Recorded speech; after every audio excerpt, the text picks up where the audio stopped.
It's not just the Democrats who cut defense budgets. Right. Republicans and Democrats came together. We've lost $1 trillion over 10 years in defense spending. Why? Well, because Congress couldn't get its act together back in 2011, passed the Budget Control Act of 2011, but that basically imposed and set up a mechanism through sequestration that in effect says if Congress doesn't get budgets passed and adopted, then the Meat Act falls, the sequester takes place. And what's happened now is instead of the traditional way of doing business in the Defense Department, where you look at the world, identify threats, figure out what we need in order to counter those threats or to cope with them, and then ask for the amount of money that's involved, we don't do that anymore. Now what happens is the inability to come to an agreement has led to the frequent use of the sequester. The Defense Department makes up about 17% of the budget. It takes 50% of the cuts because a lot of the domestic programs have been exempted from sequester. So bottom line is that Congress, and some of it on a partisan basis, some of it on a bipartisan basis, there's no question that there was Republican support for this particular solution. But what it's done over time, it's 4 or 5 years now since we put defense budgets together the way they ought to be put together in relation to the threat. We're now in a situation where our capabilities are significantly diminished. Ray Odierno, when he stepped down as the Army chief last fall, said that the United States Army is less ready today than any time in its history. It goes back over 200 years. It's a very, very dangerous situation in the sense that we've conveyed to our friends that we don't want to act on their behalf. We've conveyed to others, including some of our adversaries, that we don't have the capability to act effectively.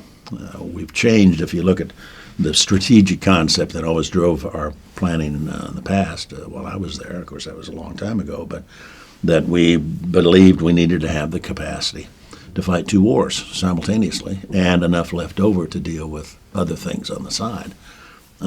That's gone. Our forces are so much lower, so much less ready. Other things that are problems, we're not investing as much as we need to in order to counter the capabilities that are developed by the Chinese and the Russians. The Russians are modernizing their strategic forces. The Chinese are as well. The Chinese have developed the capability to take down satellites. They've got a ballistic missile that'll take out an aircraft carrier, conventional warhead. They've taken the islands in the South China Sea, built military bases there. The Russians now are flying provocative missions over parts of NATO territory and along borders with NATO. There's a major shift in the sense in terms of how they look at the United States. They don't fear us anymore. And I think that leads them probably to underestimate or perhaps overestimate how far they can go, but underestimate what's sensitive for us.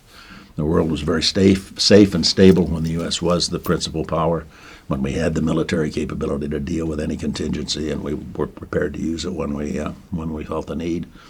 I don't think that's the case anymore. Other point that's crucial is our military advantage for a long time, really since the end of World War II, has been based on our technological edge. We were the first ones with stealth. We were the first ones with precision-guided munitions. We had, remember, Desert Storm and the tremendous capabilities we demonstrated. Nobody could match that. That day's past. The Chinese are moving aggressively to close some of those gaps. The Russians are too, or find ways around it so they come up with countermeasures that are effective against our forces. The whole area of cyber warfare is enormously important. And I worry that we're not doing enough there. And the Chinese have gotten very good at it. So have the Russians, perhaps Al-Qaeda or ISIS.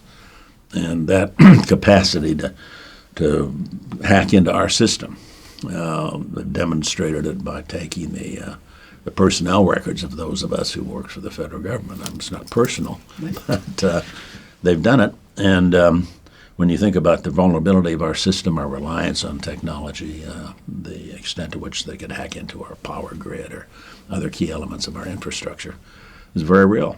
And we are not doing what we need to be doing because of budget cuts in order to maintain our advantage and guarantee our safety.